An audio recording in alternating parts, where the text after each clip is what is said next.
नमस्कार। आज हम आप सबके सामने दिल्ली महिला आयोग के पिछले 8 सालों के कामों का वर्णन रख रहे हैं।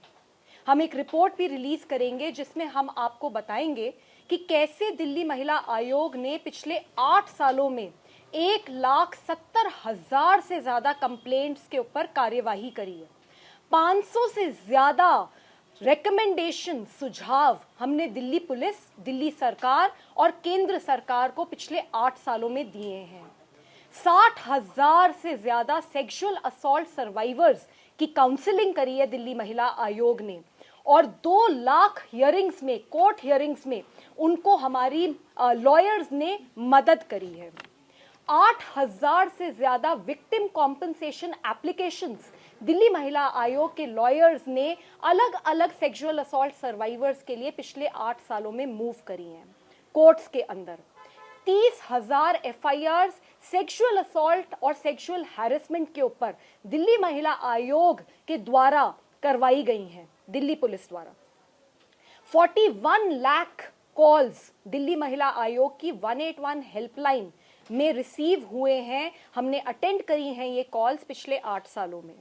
2,500 से ज्यादा लड़कियों को सेक्स ट्रैफिकर से हमने रेस्क्यू करा है और हमारे मोबाइल हेल्पलाइन प्रोग्राम ने 2,60,000 से ज्यादा ग्राउंड की विजिट्स करी हैं जिसमें हम महिलाओं तक और बच्चियों तक पहुंचे हैं और उनकी मदद करी गई है। 2 लाख से ज्यादा कंप्लेंट्स तो हमारी महिला पंचायत सेंटर्स में ही रजिस्टर हुई हैं। तो अगर टोटल मिला के देखें तो 3,70,000 कंप्लेंट्स के ऊपर दिल्ली महिला आयोग ने 8 साल में काम करा है। 50,000 से ज्यादा कम्युनिटी मीटिंग्स ऑर्गेनाइज करी गई हैं। 3,000 केसेस तो हमने साइबर क्राइम के ही हैंडल करे। तो दिल्ली महिला आयोग 24 घंटे दिन रात काम कर रहा है। दिल्ली पुलिस को कई हजारों नोटिसेस करे हैं दिल्ली महिला आयोग ने और मैं बहुत गर्व से कहना चाहती हूं कि जब दिल्ली पुलिस फेल हो जाती है तब भी दिल्ली महिला आयोग काम करके एफआईआर भी दर्ज कराता है और अरेस्ट भी कराता है। चाहे अगर आप देखें तो अंजलि का केस देख लीजिए, सुल्लीबाई बुल्लीबाई देख लीजिए, ऐसे अनगिनत केसेस हैं जिसमें दिल्ली महिला आयोग की इंटरवेंशन के बाद ही एक्चुअली में काम हुआ, एफआईआर दर्ज हुई, अरेस्ट हुआ। एक 8 महीने की बच्ची के साथ दिल्ली में देश की राजधानी में बर्बरता से बलात्कार करा गया था। उसके बाद दिल्ली महिला आयोग ने उस लड़की की बहुत मदद करी, लेकिन हम सिर्फ इस पे नहीं रुके। मैं अनशन पे बैठी, 10 दिन तक भूखी बैठी रही और उसके बाद केंद्र सरकार को देश में ये कानून बनाना पड़ा कि छोटे बच्चों के बलात्कारियों को फांसी की सजा दी जाएगी। दोबारा अनशन पे बैठी, 13 दिन तक ये अनशन चला और उसके बाद केंद्र सरकार को बहुत सारे बातें माननी पड़ी। पुलिस संसाधन बढ़ाने से लेके, पुलिस की जवाबदेही तय करने से लेके, फास्ट ट्रैक कोर्ट्स बढ़ाने से लेकर, तो ये सारा काम दिल्ली महिला आयोग ने करा है।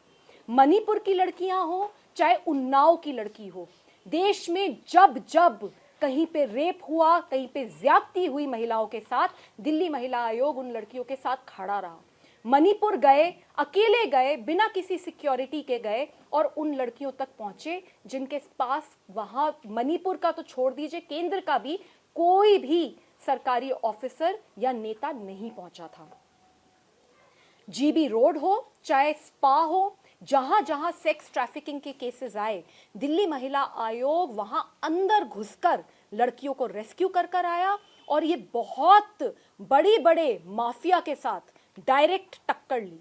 चाहे वो इलीगल लिकर बेचने वाले हो, चाहे वो किसी भी प्रकार के इंटरनेशनल रैकेट्स हो, दिल्ली महिला आयोग बिल्कुल नहीं डरा।